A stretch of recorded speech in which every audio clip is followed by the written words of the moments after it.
అందరికీ నమస్కారం. పాఠం ప్రారంభించే ముందు మన ఛానల్‌ని ఇంతవరకు ఎవరైనా సబ్స్క్రైబ్ చేసుకోకుండా ఉంటే సబ్స్క్రైబ్ చేసుకోండి. అలాగే బెల్ ఐకాన్‌ని క్లిక్ చేయండి. 10వ తరగతి నూతన తెలుగు పాఠ్యపుస్తకంలో 7వ పాఠ్యాంశమైనటువంటి చేజారిన బాల్యం గురించి ఇప్పుడు మనం తెలుసుకుందాం. ఈ పాఠం రాసినటువంటి కవి పేరు శీలా వీర్రాజు. మనం ఈ పేరా చెప్పుకోబోయే ముందు మీకు ఒక గొప్ప వ్యక్తి గురించి చెప్పదలుచుకున్నాను. ఆయన ఎవరంటే అబ్దుల్ కలాం గారు. మన అబ్దుల్ కలాం గారు 1931లో తమిళనాడులో మారుమూల గ్రామం అయినటువంటి రామేశ్వరంలో జన్మించినారు. చిన్నప్పటి నుంచి విద్యపైన ఎంతో ఆసక్తి పెంచుకొని ఉన్నత శిఖరాలు అధిరోహించినటువంటి గొప్ప వ్యక్తి మన అబ్దుల్ కలాం గారు. అలాగే ఇంజనీరింగ్ చెన్నై యూనివర్సిటీలో తనకిష్టమైనటువంటి మెకానికల్ ఇంజనీర్ చదవాలనేటటువంటి ఉద్దేశంతో అక్కడ ఇంటర్వ్యూకి వెళ్తారనమాట. వెళ్ళినప్పుడు అక్కడ మెకానికల్లో మొత్తం ఇంజనీరింగ్ సీట్లంతా కూడా పూర్తయిపోయినాయి అనేసి అధికారులు చెప్తారు. అధికారులు మళ్ళీ ఏం చెప్తారంటే ఒక్క సీటు మాత్రం ఉంది, అది కూడా ఏరోనాటికల్ ఇంజనీరింగ్ ఉంది అని చెప్తారు. మన అబ్దుల్ కలాం గారు మెకానికల్ ఇంజనీరింగ్ తీసుకోవాలనేసి వెళ్తే అక్కడ ఏరోనాటికల్ ఇంజనీరింగ్ మాత్రం ఉంటుంది, ఒక్క సీటు ఉంది, అది ఇవ్వడానికి మాకు ఎలాంటి అభ్యంతరం లేదని అధికారులు చెప్తారు. దాంతో ఆయనకి నిరుత్సాహం అయిపోతుంది. అలా బాధపడుతూ ఒక ఆలయంలో కూర్చొని ఉంటాడనమాట. ఆ ఆలయంలో పూజారి అబ్దుల్ కలాం గారిని చూసి ఎందుకు బాధపడుతున్నావు, ఏంటి కారణము అని అడుగుతారనమాట పూజారి. అబ్దుల్ కలాం జరిగిందంతా చెప్తాడు. అప్పుడు పూజారి ఏమంటాడంటే, ఏరోనాటికల్ ఇంజనీర్లో గొప్ప వ్యక్తి అవుతావని భగవంతుని యొక్క ఆజ్ఞేయమో అని చెప్తాడు. వెంటనే మన అబ్దుల్ కలాం గారు ఆ మాటలు విన్న వెంటనే ఆ కాలేజీకి వెళ్ళి ఆ కోర్సే తీసుకొని ఆ కోర్సులోనే అంతకంత ఎదిగి చివరికి క్షిపణుల పితామహుడుగా బిరుదు తీసుకునే స్థాయికి ఎదిగినారు. అలా భారతదేశానికి ఒక సైంటిస్ట్గా పనిచేశారు. అదేవిధంగా రాష్ట్రపతి పదవిని కూడా చేపట్టారు. ఎప్పటి నుంచి అంటే 2002 నుంచి 2007 వరకు రాష్ట్రపతిగా కూడా ఉన్నారు అబ్దుల్ కలాం గారు. 1997లో భారతరత్న పురస్కారం కూడా అందుకున్నారు. అలాగే పుస్తకం ఒకటి రాశారు, ఏదిరా అంటే వింగ్స్ ఆఫ్ ది ఫైర్ అనేటటువంటి పుస్తకం కూడా రాశారు. ఎలాంటి స్వార్థం లేకుండా మన దేశానికి సేవ చేసినటువంటి గొప్ప వ్యక్తి మన అబ్దుల్ కలాం గారు. అబ్దుల్ కలాం గారికి రెండోసారి కూడా రాష్ట్రపతి పదవి రాగా ఆయన సున్నితంగా తిరస్కరించారు. అటువంటి గొప్ప వ్యక్తి తన గురించి చెప్తున్నటువంటిదే ఈ పేరా. ఇందులో ఏమున్నదో ఇప్పుడు మనం తెలుసుకుందాం. ప్రతి శిశువు కొన్ని సహజ వారసత్వ లక్షణాలతో ఒక నిర్దిష్ట సాంఘిక ఆర్థిక భావావేశ వాతావరణంలో జన్మిస్తాడు. ఆ పైన అధికారిక శక్తులు సంస్థలు అతన్ని తమకు అనుగుణంగా తయారు చేసుకుంటాయి. నేను నా తండ్రి నుంచి నిజాయితీని ఆత్మ క్రమశిక్షణని అందిపుచ్చుకున్నాను. ఇక్కడ అబ్దుల్ కలాం తన గురించి తను చెప్తున్నటువంటి మాటలు ఇవి. అబ్దుల్ కలాం ఏమంటున్నారంటే వాళ్ళ తండ్రి నుంచి నిజాయితీని ఆత్మ క్రమశిక్షణని అందిపుచ్చుకున్నాను అని చెప్తున్నారు. అదేవిధంగా మా అమ్మ నుంచి మంచితనంలో నమ్మకాన్ని సానుభూతిని అందుకున్నాను. నాతో పాటే నా 3 సోదరులు నా సోదరీను, అంటే అబ్దుల్ కలాం గారితో 3 అన్నదమ్ములు అబ్దుల్ కలాం గారికి, అలాగే ఒక సోదరి కూడా అని చెప్తున్నారు ఇక్కడ. కానీ జలాలుద్దీన్ షంషుద్దీన్లతో నేను గడిపిన సమయమే నా బాల్యంలోని అద్వితీయతకు నా తదనంతర జీవితంలోని మార్పుకి కారణమనాలి. అబ్దుల్ కలాం గారికి జలాలుద్దీన్ షంషుద్దీన్లు ఇద్దరు కూడా ఫ్రెండ్స్, బాల్య స్నేహితులు. జలాలుద్దీన్లో షంషుద్దీన్లో కనవచ్చిన సహజాత ప్రజ్ఞ ఏ పాఠశాలల్లోనూ ఏ తర్ఫీదు వల్ల పొందలేని వివేకం, అది భాషకి అతీతంగా ప్రపంచం పట్ల స్పందించగల నేర్పు, అనంతర కాలంలో నా జీవితంలో ప్రకటితమైన సృజనాత్మకతకి నా బాల్యం వారి సాహచర్యంలో గడవడమే కారణమని నిస్సంకోచంగా చెప్పగలను అని మనకు అబ్దుల్ కలాం గారు ఈ పేరాలో చెప్పడం జరిగింది. ఇక్కడ అబ్దుల్ కలాం గారి గురించి 3 ప్రశ్నలు ఇవ్వడం జరిగింది. వాటికి సమాధానం తెలుసుకుందాం. మొదటి ప్రశ్న, అబ్దుల్ కలాం తండ్రి నుంచి అందిపుచ్చుకున్నదేమిటి? సమాధానం, అబ్దుల్ కలాము తండ్రి నుంచి ఏమందిపుచ్చుకున్నారంటే, నేను నా తండ్రి నుంచి నిజాయితీని, ఆత్మక్రమశిక్షణని అందిపుచ్చుకున్నాను అని పేరాలోనే చెప్పడం జరిగింది. రెండవ ప్రశ్న, అబ్దుల్ కలాం బాల్యంలో తల్లి నుంచి అందుకున్నదేమిటి? వాళ్ళ తల్లిగారి నుంచి అబ్దుల్ కలాం ఏమందుకున్నారంటే, మంచితనంలో నమ్మకాన్ని, సానుభూతిని అందుకున్నాను అని చెప్పారు. మూడవ ప్రశ్న, బాల్యంలో ఎవరితో గడిపిన సమయం తన జీవితంలోని మార్పుకి కారణమని కలాం పేర్కొన్నాడు? పేరాలోనే సెకండ్ పేరాలో ఫస్ట్లో చూడండి. కానీ జలాలుద్దీన్, షంగద్దీన్లతో నేను గడిపిన సమయమే నా బాల్యంలోని అద్వితీయతకు, నా తదనంతర జీవితంలోని మార్పుకి కారణమనాలి అని ఈ ప్రశ్నకు సమాధానం రాయొచ్చు. తర్వాత ఉద్దేశం చూడండి. బాల్య దశలో అంకురించిన వివిధ ఆసక్తులకు, అంతర్గత నైపుణ్యాలకు తగినట్లుగా సాధన చేస్తే మహోన్నత వ్యక్తిగా ఎదగవచ్చని తెలియజేయడం, విశ్వాసాలు, అభిరుచులు, గుణగణాలు, నడవడిక, వ్యక్తిత్వాలకు సంబంధించిన అన్ని అంశాలకు బాల్యంలోనే పునాదులు పడతాయి అని తెలపడం ఈ పాఠం ఉద్దేశం. ఈ పాఠం యొక్క ఉద్దేశం ఏమంటే, బాల్య దశలో మనకు ఇక్కడ దశలు అని వచ్చినాయి కాబట్టి మనము ఎన్ని దశలు ఉన్నాయనేది చెప్పుకుందాము. మనిషి సైకాలజీ ప్రకారము మనిషి పుట్టినప్పటి నుంచి ఏమేం దశలు వస్తాయి, ఎన్ని దశలు ఉన్నాయి అంటే, ఇప్పుడు మనిషి పుట్టినప్పటి నుంచి ఒక 2 వారాల వరకు వచ్చేటటువంటి దశని మనము, ఆ శిశువుని మనం ఏమంటామంటే నవజాత శిశువు అంటాం. అదేవిధంగా 2 వారాల నుంచి 2 సంవత్సరాల మధ్యలో ఉండేటటువంటి దశని శైశవ దశ అంటాం. 2 సంవత్సరాల నుంచి 6 సంవత్సరాల వరకు ఉండే దశని పూర్వ బాల్య దశ అంటాం. 6 సంవత్సరాల నుంచి 12 సంవత్సరాలకు ఉండేటటువంటి దశని ఉత్తర బాల్య దశ అంటాం.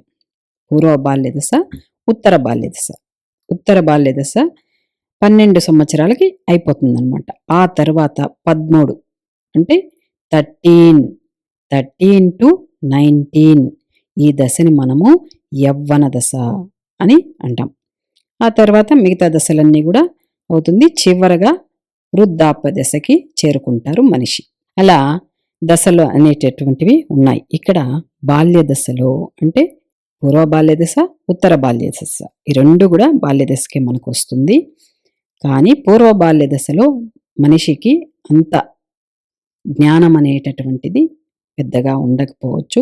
ఉత్తర బాల్య దశలోనే మనం ఏమేం చేస్తామో, ఏమేం చెయ్యాలనుకుంటామో అన్నీ కూడా, మన ఆశలు, మన కోరికలు, మన ఇష్టాలు ఇవన్నీ కూడా బయటపడేటటువంటి దశ ఎదురంటే ఉత్తర బాల్య దశ.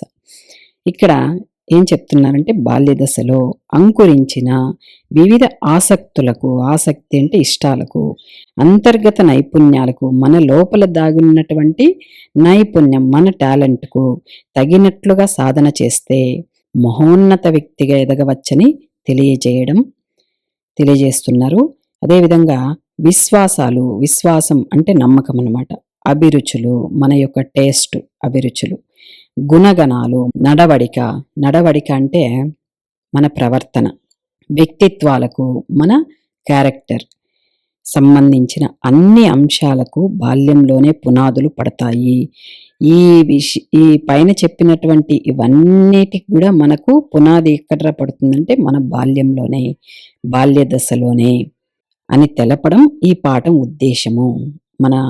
మనం ఏమవ్వాలి, ఇప్పుడు 2వ తరగతి విద్యార్థిని పిలిచి నువ్వు జీవితంలో ఏమవ్వాలనుకుంటున్నావు అంటే ఏదో ఒకటి చెప్తాడు తనకు తగిన విధంగా. పోలీస్ అవ్వాలనుకుంటున్నాను, టీచర్ అవ్వాలనుకుంటున్నాను, మిలిటరీకి వెళ్ళాలనుకుంటున్నాను, ఇలా అంతా చెప్తాడు.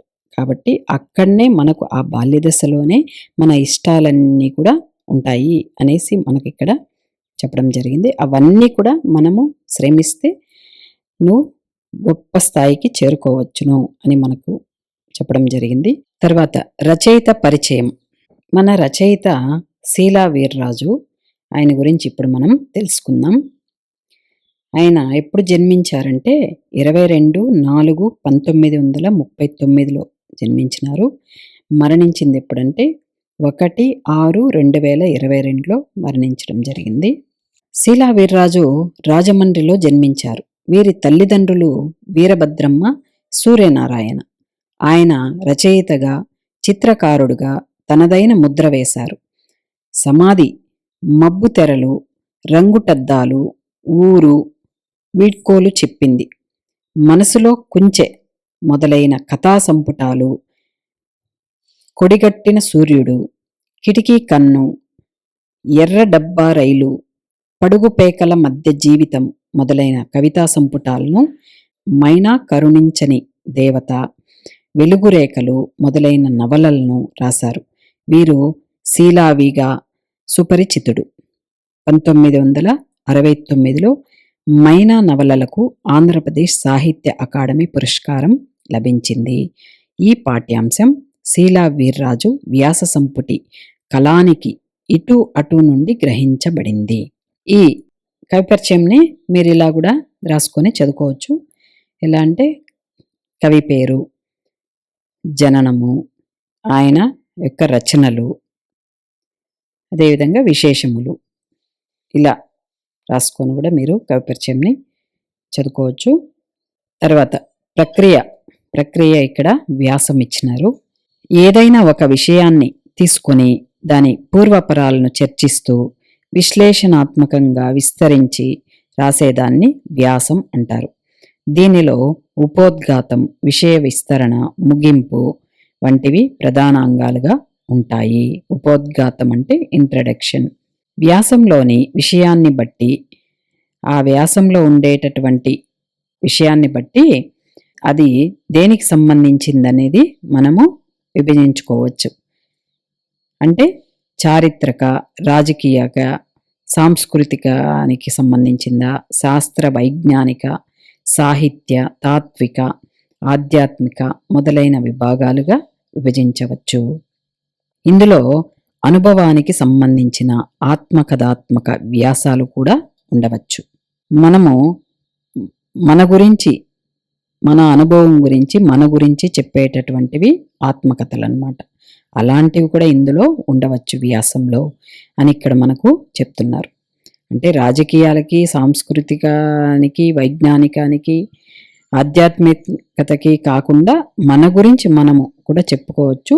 అది ఆత్మకథ అంటారు. అలాంటివి కూడా మనకు వ్యాసంలో ఉంటాయి అని ఇక్కడ చెప్తున్నారు.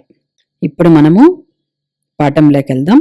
ఇక్కడ మనకు ఈ పాఠం పూర్తిగా కూడా శీలా వీర్రాజు గురించే. ఈ పాఠం పూర్తిగా ఆయన ఏం చేశారు, ఆయన బాల్యంలో ఏం జరిగింది, ఆ విషయాన్నంతా కూడా మనకు పాఠంగా ఇవ్వడం జరిగింది. ఇక్కడ తెలుసుకుందాము.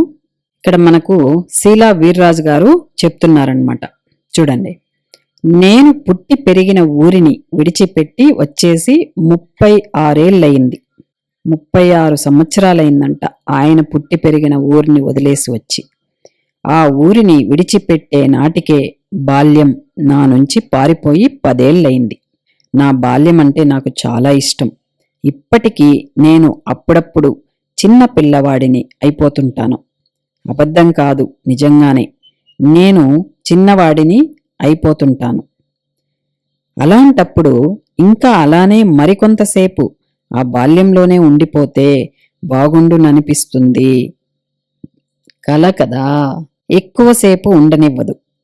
ఇన్ని సంవత్సరాలైనా కూడా కల్లో ఆ బాల్యమే గుర్తొస్తుంది అని చెప్తున్నారు.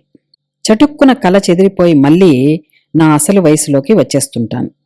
ఎప్పుడైనా రైలు ప్రయాణం చేస్తున్నప్పుడో, సాయంత్రం పూట వర్షం వస్తుంటే ఊళ్ళోకి వెళ్ళలేక గదిలో కూచుని కిటికీలోంచి వెనక వీధిలో చూస్తున్నప్పుడో, పుట్టినరోజు నాడో నాకెందుకో విధిగా బాల్యం గుర్తుకు వస్తూనే ఉంటుంది. ఏ ఏడాదికా ఏడాది బాల్యానికి నేను దూరం జరిగిపోతున్నాననే దిగులు వల్లనో ఏమో మరి ఆ రోజులు మళ్ళీ వస్తే బాగుండును కదా అని కూడా అనుకుంటాను. ఇక్కడ ఒక సామెత చెప్పదలుచుకున్నాను మీకు. రాబోయే రోజుల కంటే కూడా గడిచిపోయినటువంటి కాలం చాలా విలువైంది అని నాకు గుర్తొచ్చింది ఇదంతా చదువుతూ ఉంటే. కాబట్టి గడిచిపోయినటువంటి కాలం చాలా చాలా విలువైంది. కాబట్టి మనం ప్రతి నిమిషం ప్రతి క్షణం కూడా గుర్తుండిపోయేలాగానే బ్రతకాల గాని ఏదో బతుకుతున్నామనే విధంగా కాకుండా కష్టపడి గొప్ప వ్యక్తులు అవడానికి ప్రయత్నించండి. ఎంత అమాయకమైన రోజులవి, ఎంత చక్కని రోజులవి, ఆటపాటలతో ఆనందంగా హాయిగా నిష్కల్మషంగా ఏ చీకు చింత లేకుండా గడిచిపోయాయి. చూస్తుండగానే బాల్యం చేయి జారిపోయింది. మాటి మాటికి నువ్వు అలా మారం చేయడానికి నువ్వింకా చిన్నపిల్లవాడివే అని అనుకుంటున్నావా అని నాన్న కోప్పడినప్పుడే నేను బాల్యాన్ని దాటుకుని వచ్చేశానని అర్థమైంది. చితికిపోయిన మధ్యతరగతి కుటుంబంలో బాల్యం ఎలా గడుస్తుందో అలానే గడిచింది నాకును అని మనకు ఇక్కడ శీలా వీర్రాజు గారు చెప్తున్నారు ఆయన గురించి.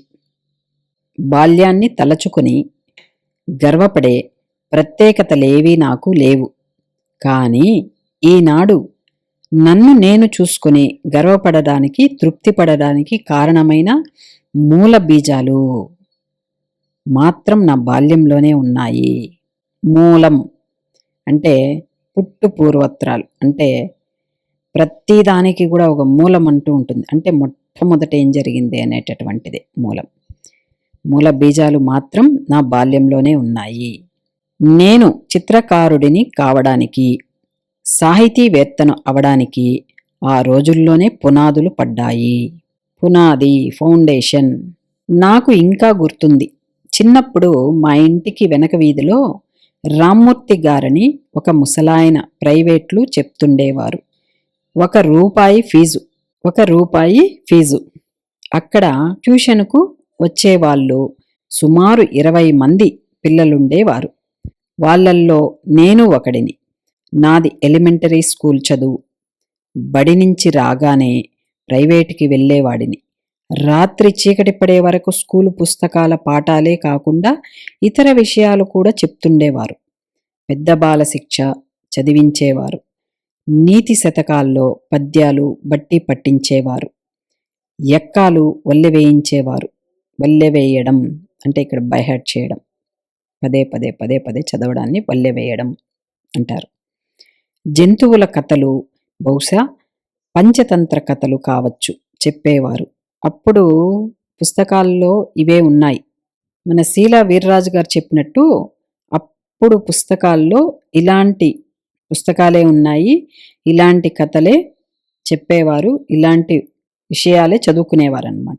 తర్వాత ఒక రోజున పాఠాలు చెప్పడం అయిపోయాక ఇంకా చీకటి పడలేదు కదా అని బొమ్మలు వెయ్యమన్నారు. నేను విమానం బొమ్మ, ఇల్లు బొమ్మ, కిరసనాయలు బుడ్డీ దీపం బొమ్మ వేశాను. యుద్ధం రోజులు తరచుగా ఆకాశంలో కాస్త కింద నుంచి విమానాలు ఎగురుతుండగా చూసినందువల్లనో ఏమో అది వేశాను. మా ప్రైవేటు చెప్పే అరుగు ఎదురుగా రోడ్డు మీద కిరసనాయలు వీధి దీపం ఉంది. అప్పుడే ఒక ఆయన చిన్న నిచ్చెనతో వచ్చి బుడ్డీ దీపంలో కిరసనాయలు వేసి వెళ్ళడం చూసినందువల్ల మనసులో ఆ రూపం మెదిలి దాని బొమ్మ వేశాను. ఆ రోజుల్లో మా ఊళ్ళో పెద్ద పెద్ద రోడ్లలో మాత్రమే కరెంటు దీపాలు ఉండేవి. మిగతా వీధులన్నింట్లో కిరసనాయలు దీపాలే. అంటే మన వీర్రాజు గారు ఏదన్నా చూసినారంటే ఆ బొమ్మనట్లే చక్కగా వేసేటటువంటి టాలెంట్ ఆయనలో ఉంది కాబట్టి వేయగలిగినారనమాట. అంతేగాని అందరూ ప్రతి ఒక్కరూ చేయలేరు ఆ పనిని. ఆ టాలెంట్ ఉన్నటువంటి వాళ్ళు మాత్రమే వేయగలుగుతారు. ఆ విధంగా మన వీర్రాజు గారు కూడా చూసిన విధంగా బొమ్మలు గీయడం చేశారు. ఇక్కడ విమానాన్ని చూసినారు కాబట్టి విమానం బొమ్మ గీయగలిగినారు. రోడ్డు మీద కిరసనాయలు బుడ్డి వీధి దీపం చూసినారు కాబట్టి ఆ బొమ్మను కూడా గీయగలిగినాను అనేసి చెప్తున్నారు. తర్వాత ఆ రోజున నేను వేసిన బొమ్మలకి నాకు ఫస్ట్ మార్కు వేశారు. బాగా వేశానని మెచ్చుకున్నారు. పలక మీద వేసిన ఆ బొమ్మలు చెరిగిపోకుండా జాగ్రత్తగా ఇంటికి తీసుకెళ్ళి మా అమ్మ నాన్నలకు చూపించాను. వాళ్ళు బాగున్నాయన్నారు. నేను బొమ్మలు బాగా వేస్తాను కాబోలు అనుకున్నాను. అప్పటి నుంచి అప్పుడప్పుడు ఇంటి దగ్గర క్లాసు పుస్తకాల్లోని బొమ్మల్ని కాపీ చేసి వేస్తుండేవాణ్ణి. పలక మీద బలపంతో వేస్తుండే వాడినల్లా కాగితం మీద పెన్సిలుతో వేయడం మొదలెట్టాను. కొంతకాలానికి చేయి తిరిగింది. ఆ తరువాత వాటర్ కలర్ బొమ్మలు దామెర్ల రామారావు ఆర్ట్ గ్యాలరీ వారు హైస్కూల్ విద్యార్థుల కోసం నిర్వహించే పోటీలలో పాల్గొనడాలు జరిగేవి. ఏదో ఒక టాలెంట్ ఉంటుంది ప్రతి విద్యార్థిలో కూడా. ఆ విధంగా ఇక్కడ వీర్రాజు గారిలో ఉన్నటువంటి టాలెంట్ ఏమంటే, ఒకప్పుడు ఆయన పలక మీద బలపంతో వేస్తుండేవాడు. తర్వాత కాగితం మీద పెన్సిల్తో వేయడం మొదలుపెట్టాను. ఆ తర్వాత కలర్ బొమ్మలు కూడా వేశాను. గ్యాలరీ వారు హై స్కూల్ విద్యార్థుల కోసం నిర్వహించేటటువంటి ఆ పోటీల్లో కూడా పాల్గొన్నాను అని చెప్తున్నారు. తర్వాత మా పెద్దనాన్నగారు మేము పక్కపక్కనే ఉండేవాళ్ళం. మా పెద్దమ్మకి ఒక అక్క ఉండేది. ఆమెకి చిన్నప్పుడే వైధవ్యం సంభవించి తల్లిదండ్రులు చనిపోతే మా పెద్దమ్మ ఇంటికే వచ్చి చేరింది. పిల్లలు లేరు. ఆమెకు ప్రత్యేకంగా ఒక గది ఉండేది. ఆ గది నిండా బొమ్మలే. ప్లాస్టిక్వి, చెక్కవి, ఇత్తడివి, గాజువి, పింగాణివి, చిన్న చిన్న ఆట బొమ్మలు. గది గోడల మీద, పెట్టెల మీద ఒక్క అరడుగు అయినా ఖాళీ లేకుండా అంతటా నిండి ఉండేవి. పిల్లల్ని ఎవరిని ఆ గదిలోకి రానిచ్చేది కాదు. కిటికీలోంచో కొద్దిగా తీసిన తలుపు రెక్కల ఖాళీలోంచో బొమ్మలు చూసి ఆశ్చర్యపోతుండేవాళ్ళం. ఆ ఆసక్తే ఆ తర్వాత నాకు కళాఖండాల సేకరణ పట్ల అభిరుచి కలగడానికి కారణం. పెద్దమ్మ వాళ్ళ అక్క ఉండేటటువంటి ఆ గదిలో ఈ వీటితో అన్నిటితో చేసినటువంటి ఆ బొమ్మలంతా కూడా ఉండేవి. ఇక్కడ మన వీర్రాజు గారు లోపలికి కూడా పోకుండా ఆ కిటికీలో నుంచి చూసేటటువంటి వారు ఆ బొమ్మల్ని. పిల్లల్ని ఎవరిని కూడా ఆ గదిలోకి రానిచ్చేది కాదు. ఎందుకంటే ఆ బొమ్మలంతా పగలేసేస్తారనే దీంతో ఎవరిని రానిచ్చేది కాదు. వాళ్ళ పెద్దమ్మకి అక్క. వాళ్ళ తల్లిదండ్రులు చనిపోతే ఇక్కడికే వాళ్ళ పెద్దమ్మ దగ్గరకు వచ్చి చేరింది. ఆమెకు ఒక గది ఇచ్చినారు. ఆ గదిలో ఆమె ఈ బొమ్మలన్నీ కూడా పెట్టుకోనుంది. ఎవరిని కూడా పిల్లల్ని రానిచ్చేది కాదు. అప్పుడు మన వీర్రాజు కిటికీలో నుంచి కొద్దిగా తీసినటువంటి ఆ తలుపు రెక్కల ఖాళీలోంచి బొమ్మల్ని చూసి ఆశ్చర్యపోతుండేవాళ్ళు. ఆ ఆసక్తే, ఆ బొమ్మల్ని చూసి ఆ ఇంట్రెస్ట్ కలిగి తర్వాత ఆయన కూడా అలాంటి బొమ్మలు వేయడానికి, గీయడానికి అన్నిటికి కూడా సహకరించింది అని చెప్తున్నారు ఇక్కడ. తర్వాత ఆస్తి పంపకాల్లో మా నాన్నగారికి వచ్చిన వాటాలో వీధి వైపునకు ఒక గది ఉండేది. ఆ గదికి ఆకుపచ్చని ఎర్రవి అద్దాల రెక్కలున్న కిటికీలు ఉండేవి. చిన్నప్పుడు ఆ రంగురంగుల అద్దాల్లోంచి వీధిలో వచ్చిపోయే జనాల్ని చూడ్డం భలే సరదాగా ఉండేది. మధ్యాహ్నం దాటిన తరువాత ఎండ ఆ అద్దాల కిటికీలోంచి గదిలో పడి రంగులు గది నిండా పరుచుకుంటే చూడ్డానికి ఎంతో ముచ్చట వేసేది. చదువుకోవడానికి నేను ఆ గదినే వాడుకునేవాడిని. అంటే అద్దాలు కలర్స్ అద్దాలు పెట్టేస్తే ఎండొచ్చి ఆ డాల్ వచ్చి గోడ మీద పడేదన్నమాట, ఒక బొమ్మ రూపంలో. ఆ అద్దాల నుంచి గోడ మీద పడేటప్పటికి ఒక ఆకారం అంటూ ఏర్పడేది దానికి.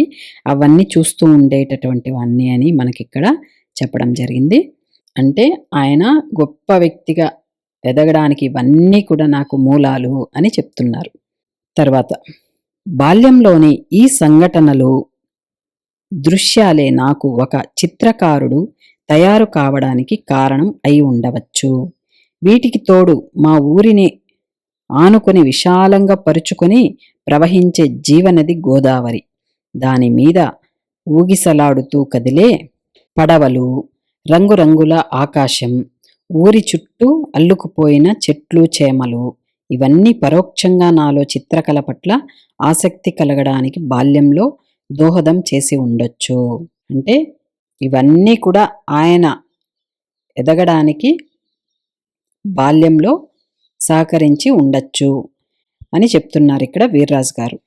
తర్వాత సాహిత్యానికి సంబంధించి కూడా నాలో బాల్యంలోనే బీజాలు పడ్డాయి. మిషనరీ స్కూల్లో 6వ తరగతో 7వ తరగతో చదువుకుంటున్న రోజులు.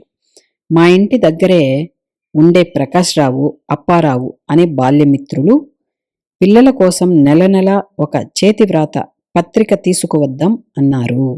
ఇప్పుడంటే పిల్లలందరికి కూడా సెల్ ఫోన్స్ ఉన్నాయి, ల్యాప్టాప్స్ ఉన్నాయి, టీవీలు ఉన్నాయి. అంటే ఇక్కడ వీర్రాజు చెప్పేటటువంటిది చాలా కాలం ముందు కాబట్టి అప్పట్లో ఏమీ లేవు. ఇవంతా ఏం లేవు అప్పుడు.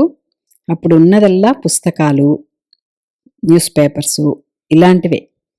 కాబట్టి చదువుకుంటే చదువుకోవాలి, లేదంటే ఆడుకోవాలి పిల్లలు. అంతేగాని వేరే ఇప్పుడంటే సెల్ ఎత్తు కూర్చున్నామంటే, లేదంటే టీవీ పెట్టుకొని కూర్చున్నామంటే సినిమాలు చూస్తాము, ఇట్లా టైం పోతుంది. అప్పట్లో ప్రతి ఒక్కరు కూడా ఏదన్నా రాసుకుంటూ ఉండాలా, లేదంటే పుస్తకాలు చదువుకుంటూ ఉండాలా, ఇవే వాళ్ళకు ఉన్నటువంటి టైంపాస్ అప్పట్లో. కాబట్టి వీళ్ళు ఇక్కడ ఏం చేసినారంటే, మన వీర్రాజుకి 2 స్నేహితులు ఉన్నారనమాట, బాల్య మిత్రులు. ఎవరంటే ప్రకాశ్రావు, అప్పారావు గారు. వీళ్ళని పిల్లల కోసం నెల నెల ఒక చేతి వ్రాత పత్రిక తీసుకువద్దాం అన్నారు. అది ఏం చేసినారనేది చూద్దాం ఇప్పుడు. చందమామ, బాల, పాపాయి అనే పత్రికలు, ఇవన్నీ కూడా పత్రిక పేర్లు అన్నమాట. ఆ పత్రికలు చదివి అందులో లాంటి రచనలు అటు ఇటు మార్చి కొత్తది తయారు చేసే పని ప్రకాశ్రావుది, నాది. అంటే వీళ్ళిద్దరు ఏం చేసినారంటే, ఈ చందమామ పుస్తకాలు ఇవన్నీ ఉన్నాయి కదా, బాల, పాపాయి, ఈ పుస్తకాల్లో ఉన్నటువంటిదంతా చదివి దాంట్లో ఉన్నటువంటి దాన్ని అటు ఇటు మార్చి కొత్తది తయారు చేసేదన్నమాట. ఆ పని ప్రకాశ్రావుది, నాది. ఇక అప్పారావు ఉన్నారు కదా, అప్పారావుకి ఏం పని ఇచ్చినారంటే, దస్తూరి ముత్యాల కోవలాగా ఉంటుంది. అంటే దస్తూరి అంటే చేతి వ్రాత అనమాట. అప్పారావు రాసేటటువంటి ఆయన చేతి వ్రాత ఎలా ఉంటుందంటే, ముత్యాల కోవలాగా, ముత్యాల హారంలాగా ఉంటుంది చూసేదానికి. అంత చక్కగా రాస్తారనమాట. కాబట్టి వీళ్ళిద్దరూ అటు ఇటు మార్చి అప్పారావుకి ఇస్తే అప్పారావు దాన్ని చక్కగా రాసి ఇచ్చేవారనమాట. కోవలాగా ఉంటుంది గనుక వాటిని చందమామ పత్రిక సైజు కాగితాల మీద అందంగా రాసే పని అతనిది. లోపల అక్కడక్కడ చిన్న చిన్న బొమ్మలు వేసి అట్ట మీద బొమ్మ రంగుల్లో వేసి పుస్తకంగా కుట్టి గోదావరి ఒడ్డున రామకృష్ణ మిషన్ వారి రీడింగ్ రూమ్లో పెట్టేవాళ్ళం. కొన్ని నెలలు అలా చేయగలిగాం.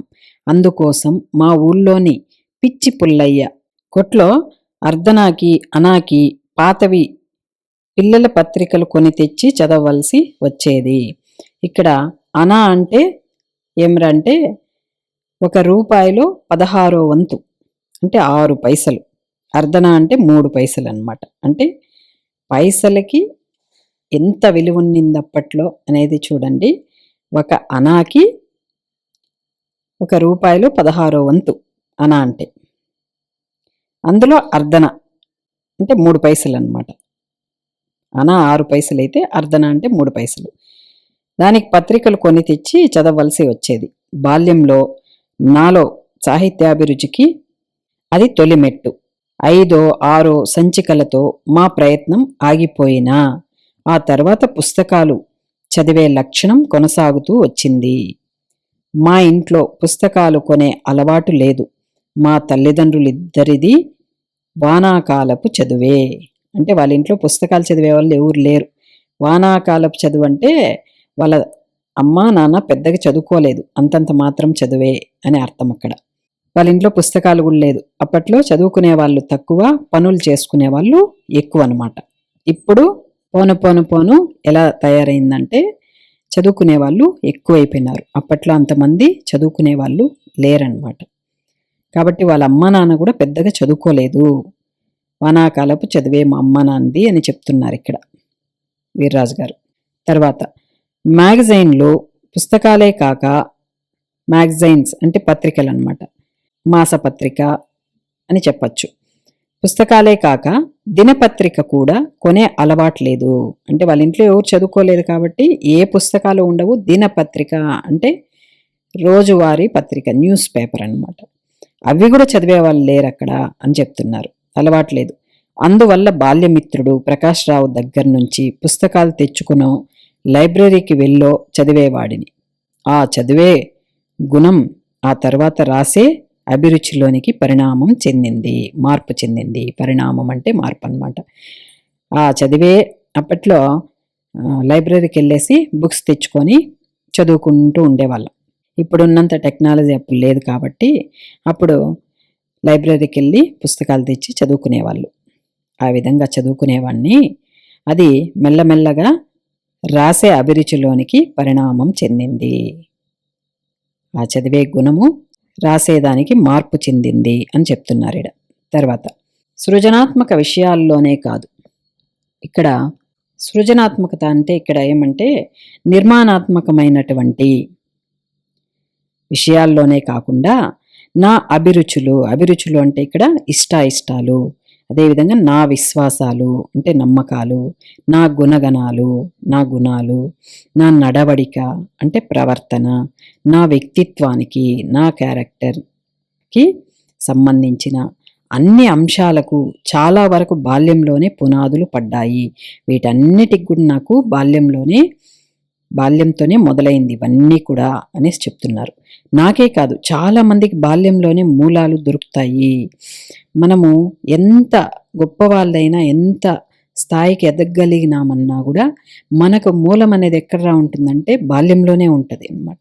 కాకపోతే మనం అనుకున్నటువంటి దాన్ని సాధించుకోవడానికి ఖచ్చితంగా ప్రయత్నం అనేది చేయాలమ్మా. ప్రయత్నం అనేది చేయకపోతే మాత్రం ఎక్కడి గొంగలి అక్కడే అన్నట్టు ఉండిపోతాం. అప్పుడు మనకు ఈ పాఠంలో వీర్రాజు గారు కూడా ఇంత గొప్ప వ్యక్తి అవగలిగినాడు, అంత చక్కటి బొమ్మలు వేయగలుగుతున్నాడు అంటే ఆ ప్రయత్నమే, ఆ ఇష్టమే.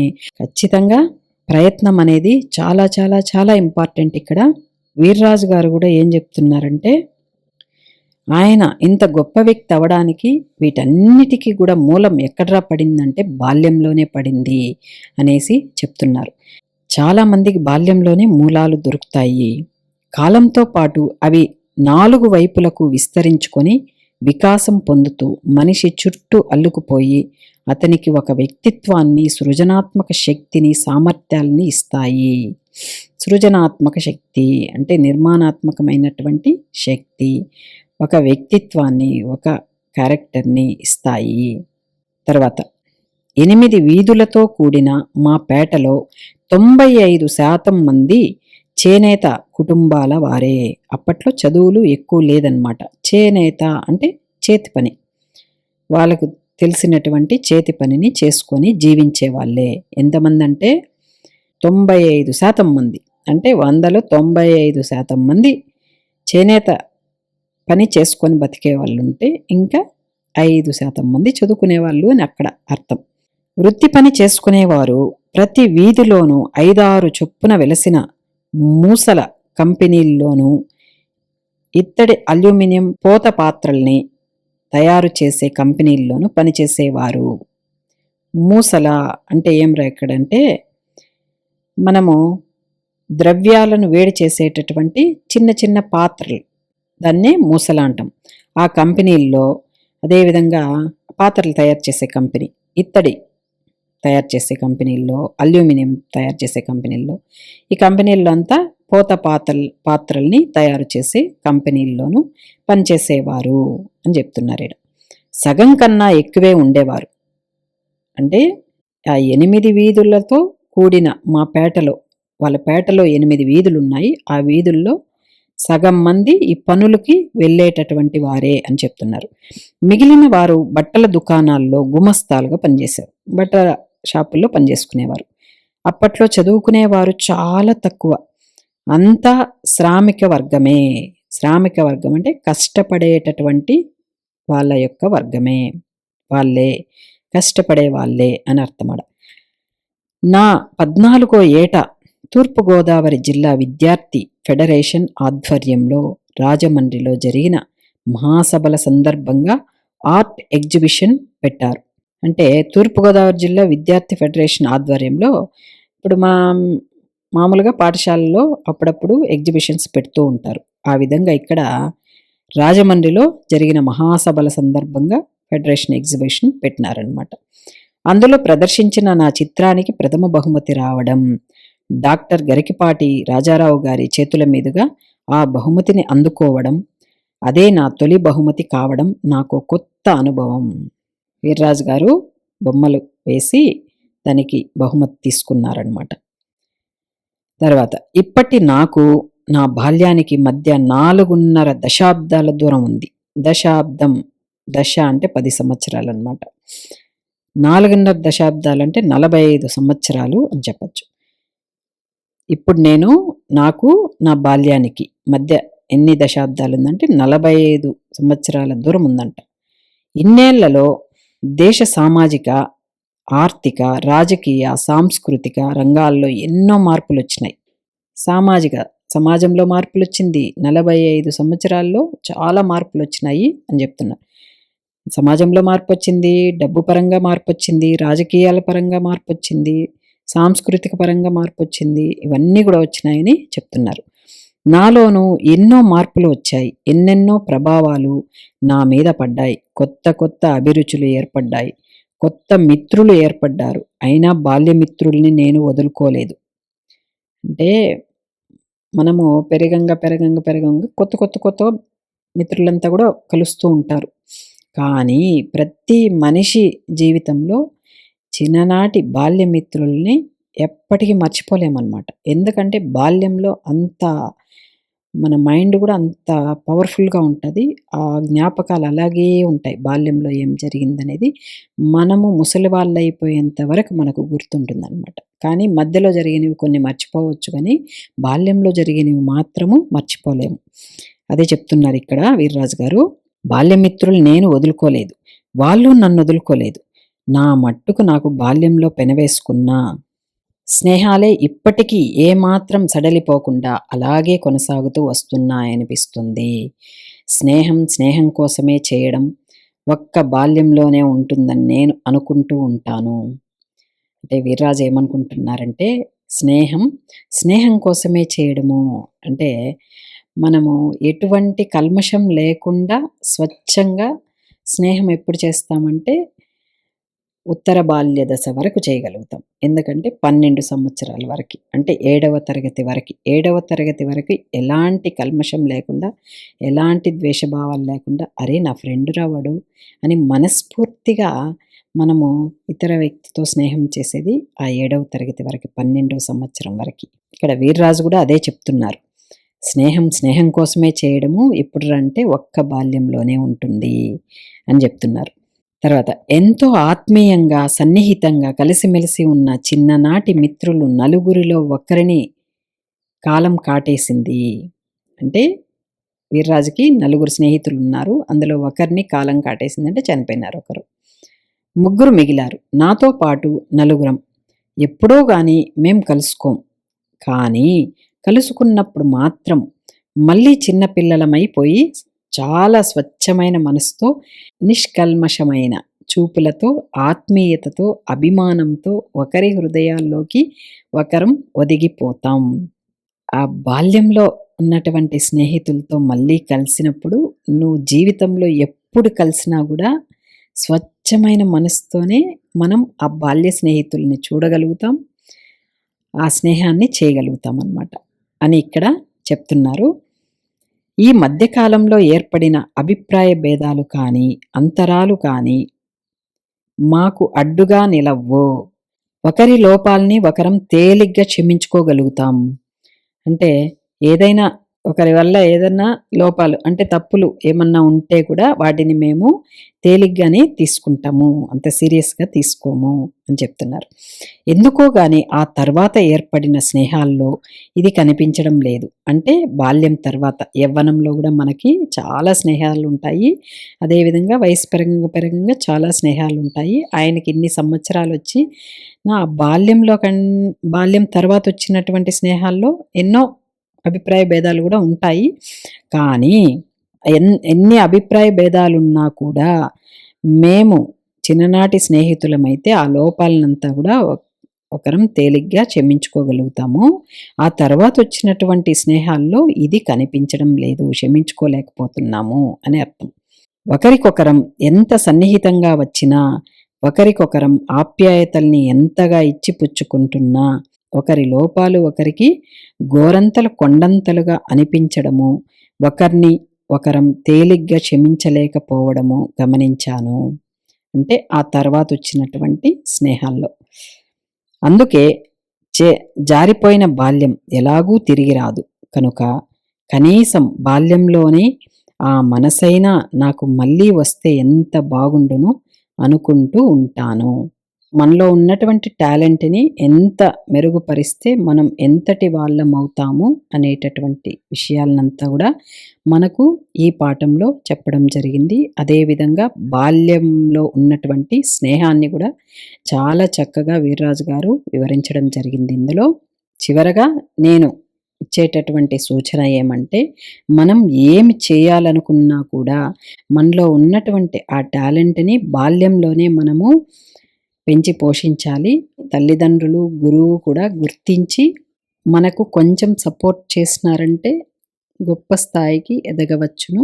ఇంతటితో చేజారిన బాల్యం పాఠం పూర్తయింది. ఈ వీడియో గనక మీకు నచ్చినట్లయితే లైక్ చేయండి, సబ్స్క్రైబ్ చేయండి. అలాగే మీ ఫ్రెండ్స్ అందరికి కూడా షేర్ చేయండి.